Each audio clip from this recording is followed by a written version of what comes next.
É um vídeo sobre máquinas de vetores de suporte, né, SVMs, convolucionais.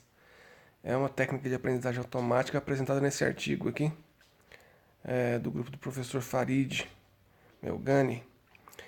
E, embora eu não vá falar aqui, né, não é um vídeo para explicar o que são as redes convolucionais profundas, né? Recomendo que vocês assistam um outro vídeo meu que explica. E nesse outro vídeo eu mostro, né, esse pedaço aqui, que eu vou usar só para relembrar algumas coisas rapidamente, importantes para entender as máquinas de vetor de suporte convolucionais. Essa questão do compartilhamento de peso, né, é um ponto importante nesse outro vídeo. Então você tem na mesma camada convolucional, né, você pode ter vários grupos de neurônios e esses grupos compartilham peso. E nesse vídeo, né, nesse outro vídeo, eu explico que esse compartilhamento de peso permite com que seja realizada uma convolução e também que você possa aprender o núcleo da convolução. Então eu recomendo que vocês assistam meu vídeo sobre convolução para entender o que é o núcleo da convolução, que vai facilitar muito vocês entenderem esse vídeo aqui. Então, se você tiver outro conjunto de pesos, você consegue aqui, né, emular de alguma maneira um outro núcleo convolucional, e cada núcleo desse, né, representa um padrão que você vai procurar na entrada original, né, que pode ser uma imagem, pode ser alguma outra coisa. E esse padrão que você está buscando, né, você vai... É como se você fosse varrer a imagem original ou a entrada original, que pode não ser necessariamente uma imagem, e isso vai resultar num mapa de atributos. Então, se você tem vários grupos, né, o compartilhamento de peso, então, essa noção você tem que ter bem, que são grupos de neurônios na mesma camada, cada uma gerando um mapa de atributos diferentes, que significa, assim, a grosso modo, né, esse mapa de atributos mostra na imagem original ou na entrada original, para cada pedaço dessa imagem original, qual seria a probabilidade, não é bem uma probabilidade, mas está relacionado com a probabilidade de você encontrar esse padrão representado por esse núcleo de convolução. Então, se não entenderam, vejam um outro vídeo.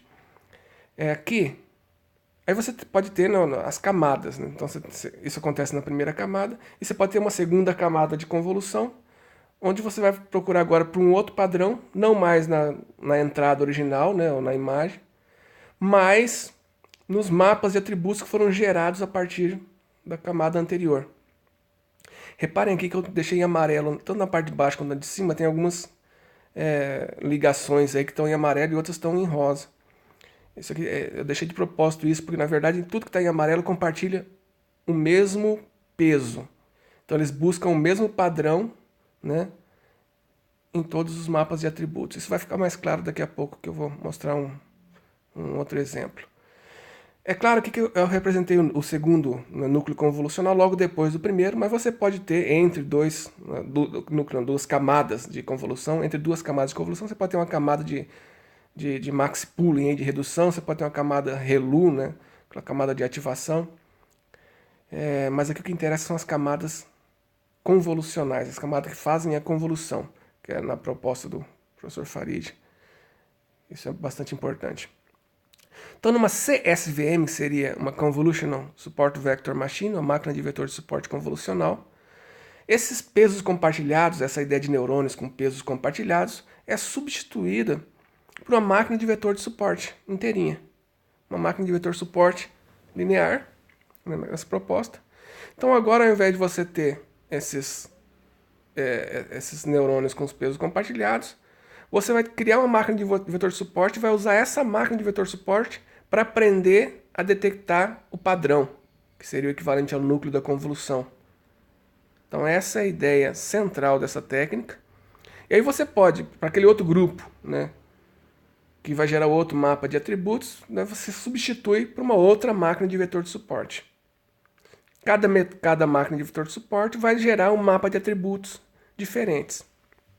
Eu risquei aqui os valores, né, porque agora com a máquina de vetor de suporte não vão ser exatamente os mesmos núcleos que vão ser aprendidos ou usados.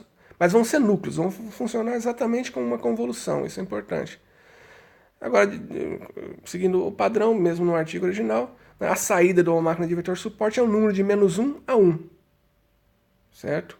E esse número está associado, né, à probabilidade daquele padrão, ou quão próximo, né, ao padrão aquela região da entrada ou a região da imagem está, certo? Então o mapa de atributos funciona exatamente como nas redes convolucionais profundas. Então nessas camadas intermediárias, você não está usando a máquina de vetor suporte aqui para te dar uma resposta binária, né? Sim ou não. Você está usando esse número. Quanto mais alto esse número, mais perto do 1, né, é maior a chance desse padrão que você está procurando nessa camada estar presente na imagem original. Ou não exatamente o padrão, mas alguma coisa próxima do padrão. Quanto mais próximo do padrão, mais parecido com o padrão, maior é esse número. Então reparem aí que a gente consegue substituir os pesos compartilhados por uma máquina de vetor suporte. A questão passa a ser, né, e é a mesma coisa agora nas próximas camadas. Então, isso aí é um parâmetro, né? Você decide de antemão quantas máquinas de vetores de suporte você vai colocar em cada camada. E isso, né, vai te dizer quantos mapas de atributos são gerados em cada camada. E aí você tem na segunda camada, que eu dei um exemplo, né, você pode ter mais mapas de atributos, e você pode ter mais máquinas de vetor de suporte. Então isso é parametrizável. A questão agora é como é que você treina, como é que você aprende, né, com essas CSVMs. O primeiro ponto a destacar é o seguinte: a aprendizagem aqui já não é mais com backpropagation, retropropagação. É bem diferente a aprendizagem aqui. É uma outra ideia que eu vou mostrar aqui agora. Antes de mostrar, né, eu vou ilustrar a aprendizagem com um exemplo. É um exemplo aqui no domínio que a gente trabalha no Novisão. Aqui a gente quer classificar uma imagem para dizer se é uma imagem de boi ou não é uma imagem de boi. Tá certo? Então você vai ter um banco de imagens anotadas. Essa é uma técnica de aprendizagem supervisionada, então você precisa de um banco de imagens anotadas. Mas eu vou fazer aqui uma parte que vai ser importante mais para frente. Aqui eu mostro uma imagem, certo, do boi, é uma imagem colorida. Isso quer dizer que eu não estou aqui, na verdade, trabalhando com uma matriz de 2 dimensões, né, altura e largura. Eu estou trabalhando, na verdade, com 3 matrizes, né? Eu tenho um vídeo sobre isso, sobre representação de cores, caso você não entenda isso. Então você tem aí, se for uma imagem RGB, né, você tem uma matriz, né, com a quantidade de azul, outra matriz com a quantidade de verde, outra matriz com a quantidade de vermelho. Ou de verde, vermelho, vermelho e azul. A ordem aqui não importa muito. Então, na verdade, essa imagem, né, que a gente representa ela como uma matriz em 2 dimensões, na verdade, ela tem 3 dimensões. Né? Você pode pensar como sendo um cuboide, né? Ou um paralelepípedo. Aí. Então eu tentei representar aí, então você tem uma camada do azul, do vermelho e do verde. Então é mais ou menos essa coisa que tem aí. E eu estou mostrando aqui de outro jeito, em preto e branco, que seria mais realístico. Né? Que na verdade não é que é azul, verde e vermelho. O que você tem são 3, você tem esse cuboide aí, que será uma matriz tridimensional, né? Onde você tem as respostas aí em relação à quantidade de azul, né? Que você podia pensar, né? Quanto mais escuro, menos azul, quanto mais claro, mais azul. E aí você tem aí o pedaço para o verde e o pedaço para o vermelho. Então é isso que você tem de entrada, né, para o algoritmo de aprendizagem. É uma coisa desse tipo. Uma matriz tridimensional, não bidimensional. A gente vai ver depois, né, que o algoritmo funciona com qualquer tipo de matriz. Então vamos voltar. Você constrói o banco de imagem com várias imagens de boi e várias imagens sem boi, né? Você tem os 2 tipos de imagem. E aí você vai agora, como é que funciona o algoritmo, você vai pegar desse conjunto todo de imagens, né? Você vai pegar, para cada imagem, você vai pegar pedaços, ou patches. Né? Então você vai pegar pedaços com o mesmo tamanho, esse é outro parâmetro do algoritmo. Você determina então que tamanho vai ter esse retângulo. E aí você vai gerar aí um reticulado aí, onde você vai recortar esses pedaços de alguma maneira. Lembrando que na verdade não é bem um retângulo, tenha em mente que é uma imagem colorida, então você tem um cuboide, tem uma profundidade aí. Você vai pegar como se fosse um paralelepípedo. Tem uma profundidade aí que você não pode esquecer. Então, depois de passar por todas as imagens e recortar todos os pedaços, você tem agora um banco de imagens com os pedaços de imagem, só com pedaços da imagem, certo? Com esses cuboides todos aí, e você sabe cada cuboide se veio de uma imagem de boi ou se veio de uma imagem de fundo, você tem essa informação, certo? Então esse é o seu banco de imagens que você vai usar para treinar essas máquinas de vetor de suporte. Só que em cada camada você tem várias máquinas. Se você treinasse cada máquina com o mesmo conjunto de imagens, o resultado seria o mesmo, né, para todas as máquinas. O que você faz para ter alguma coisa diferente em cada máquina é você aleatoriamente pega uma parte desses cuboides aí, né? Pega só uma parte aleatoriamente, seleciona aí. Esse é outro parâmetro do algoritmo, né? O tamanho desse conjunto de amostras que você pega. E aleatoriamente você pega esses conjuntos, então você vai ter agora conjuntos diferentes de treinamento, certo? Então, em cada camada, você determina, eu quero, sei lá, duas máquinas de vetor de suporte, então você vai ter que criar 2 grupos de treinamento distintos, certo? Se tiver 3, são 3 grupos e você define isso como é um parâmetro. Então, para cada grupo agora, você treina uma máquina de vetor de suporte. Normalmente, como você treinaria qualquer máquina de vetor de suporte. Aqui, né, no artigo, se sugere que simplesmente pegue cada cuboide desse, você vai pegar esses valores todos e transforma num vetor, né? Você lineariza isso, né? Você flatten isso aí, você junta esses valores todos e pronto, né? Aquele vetor de atributos que você precisa de entrada de uma máquina de vetor de suporte, você retira facilmente desse cuboide aí, pegando cada valor e colocando um do lado do outro, para cada, né, cada ponto da matriz. Então você faz isso de maneira trivial. E assim funciona o treinamento da primeira camada. Então, o treinamento na CSVM, né, ele não é o backward, ele é forward, quer dizer, ele vai da entrada até a saída. Então, treina primeiro a primeira camada inteira.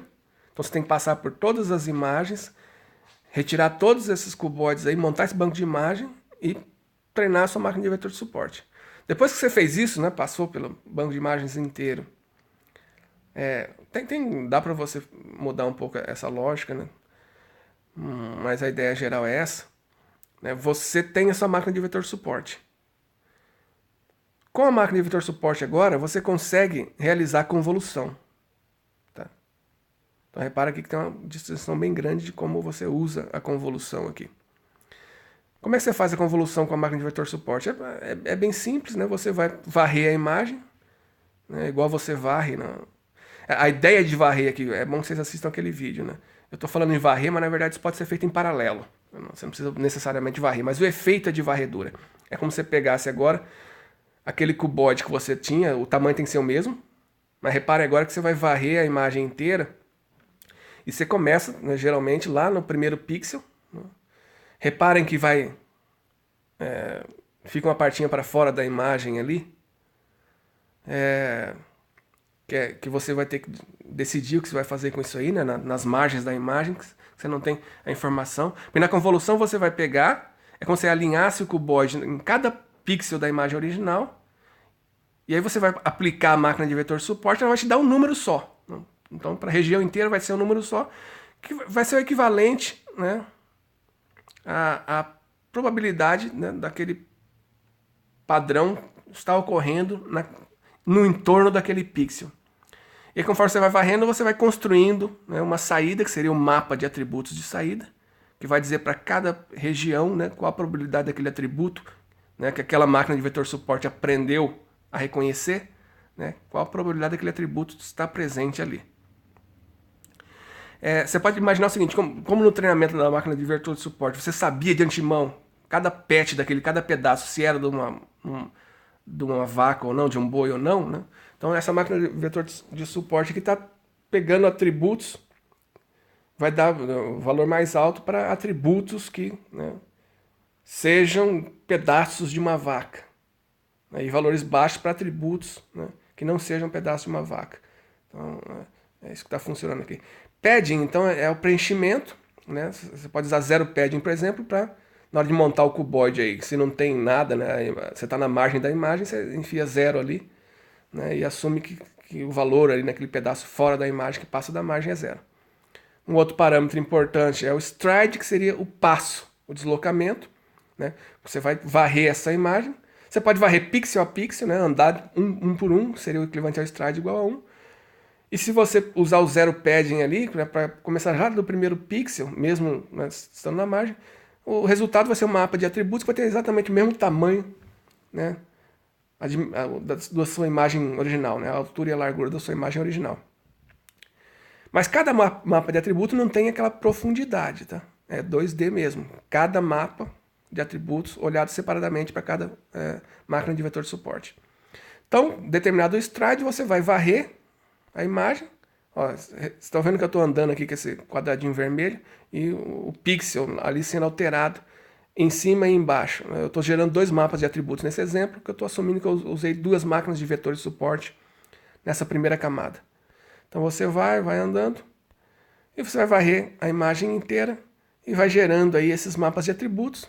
E quando você olha para cada mapa desse atributo, que você tem que enxergar ali a parte mais clara dessa imagem são partes que indicam que o atributo que essa máquina de vetor de suporte aprendeu a reconhecer tem mais chance de ter acontecido naquela região. Então repara que são diferentes as imagens resultantes, porque cada máquina está procurando por um atributo diferente. Então você termina aqui, eu vou passar rapidinho, ele vai chegar no final e vai gerar um mapa de atributos inteiro. E aqui tem outra coisa importante para você perceber. Então, para cada máquina de atributos, você tem aí para cada máquina de vetor de suporte, você tem um mapa de atributos, certo? E você pode imaginar agora esse conjunto de mapa de atributos, eram duas mapas, né? Você pode agora juntar isso, né, de uma maneira similar àquele RGB que você junta para formar uma imagem. Só que nesse caso aqui eu tenho duas camadas, seriam camadas também, mas não confundir aí com a camada da convolucional, tá? Então você é como se tivesse um empilhamento aí desses mapas de atributos. Então se você coletou 10 atributos, você vai ter aí a profundidade 10 aí, né? A altura e a largura vai depender do seu stride ali, né, do seu passo e do seu padding ali, né? Se você trabalhou com a margem ou você deixou a margem de fora. Então, a altura e a largura.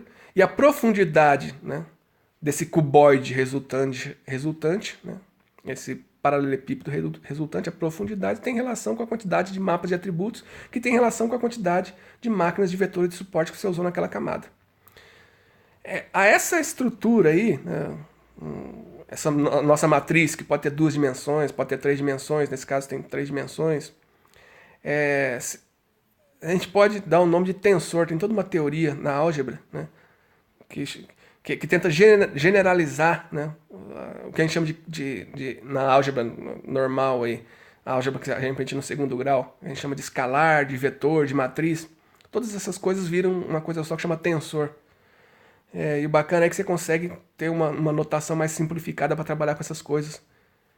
Que em álgebra linear geralmente a gente dá nome diferente para o vetor, né, e para a matriz e para o escalar. Então, aquela nossa imagem RGB é um tensor. Esse cuboide que a gente montou aí usando os mapas de atributos é um tensor também. E por isso que o TensorFlow, né, faz tanto sucesso, né, esse pacote. Né, porque ele consegue criar uma notação, né, para coisas diferentes serem tratadas de uma maneira similar. Então, tanto a imagem quanto a saída da imagem, que são os mapas de atributos, são tensores, no final das contas. E você consegue trabalhar com essa ideia e programar de maneira mais simples essas redes convolucionais. Então, esse tensor aqui resultante, né, esse conjunto de mapas de atributos, você poderia passar, né, por uma camada de redução, aí, né, um max pooling da vida, uma coisa desse tipo, para reduzir.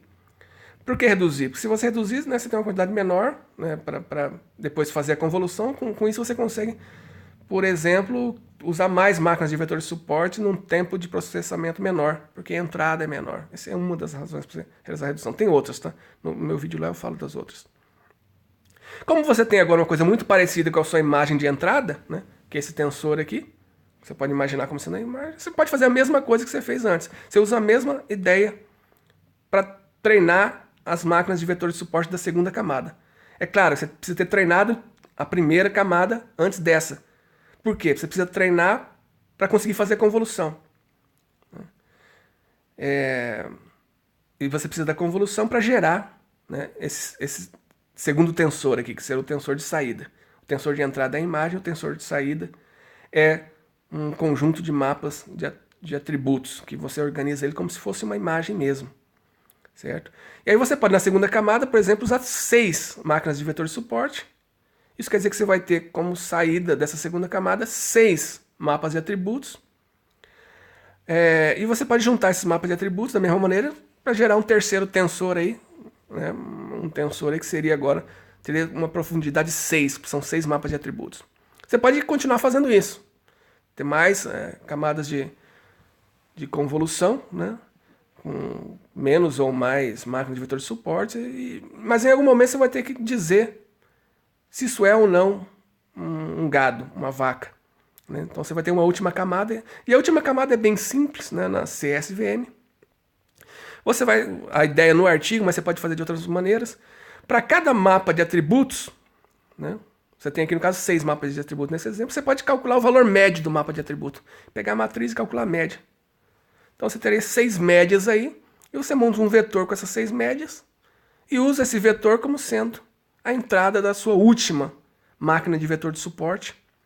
Ao invés da média, o artigo sugere usar o valor máximo, inclusive faz experimentos para pegar o valor máximo ao invés do valor médio, né? Mas a ideia é a mesma. Então você vai ter aí um vetor de atributos, que seria um vetor de médias, para cada imagem de entrada de boi ou de não boi, né? Você tem essa informação e você alimenta essa última camada, você faz um outro treinamento.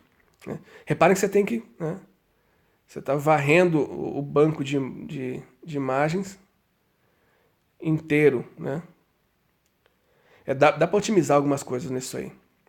Mas a ideia é essa, você aprende a primeira camada, depois a segunda, depois a terceira, vai criando essas máquinas de vetores de suporte que são capazes de realizar convolução, até chegar na última camada, né? Você tem esse último tensor aí, que você extrai essas médias, né? Você vai ter essas 6 médias para cada imagem de entrada, e treina novamente essa última máquina de vetor de suporte, né?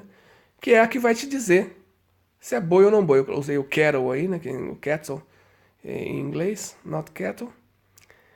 E tá aí a sua CSVM. É assim que funciona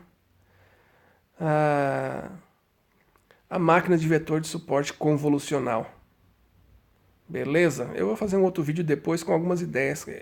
A gente tem alguns alunos no Inovisão trabalhando exatamente com essa técnica. Eu acho ela muito interessante. Ela te dá uma flexibilidade maior agora na modelagem do neurônio. E eu acho isso bem, bem interessante. A gente pode explorar isso. Lembra que eu tenho um vídeo aí falando, né, dos modelos atuais de neurônio, da neurociência, que são coisas bem mais complexas. Então a gente tem algumas ideias de explorar esse tipo de estratégia aqui. Beleza, pessoal?